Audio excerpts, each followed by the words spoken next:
কিন্তু মোবাইল দেখার খুব সময় আছে, গল্প করার সময় আছে, আড্ডা দেওয়ার সময় আছে।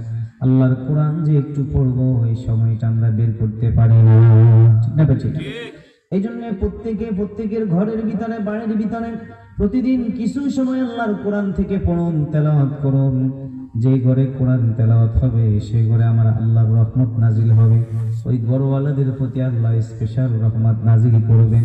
ওই ঘরে কখনো খারাপ জিন্নাতের আসর হবে না। হাদিস, রাসূল বলেন, ইন্নাল্লাযী লাইসা ফি জাওফিহি শাইউম মিনাল কুরআনি কাল বাইতিল খরবি। ওই দেহে, যেই দেহের ভিতরে কোরআন থাকবে না, এটা হলো বিরান বাড়ির মতো। বলেন কিসের মতো? বিরান বাড়ি মানে সারা বাড়ি, যেখানে মানুষ থাকে না, বসবাস করে না, সেখানে জিন ভূত পেতনি আড্ডা দেয়।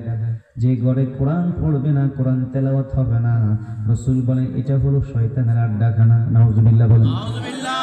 জন্য ঘরকে যদি পাক পবিত্র রাখতে হয়, বরকতি ঘর হিসাবে তৈরি করতে হয়, আর আল্লাহর পক্ষ থেকে রহমত পেতে হয়, প্রতিদিন কিছু সময় ঘরের ভিতরে আমি আল্লাহর কালাম পড়বো ইনশাআল্লাহ।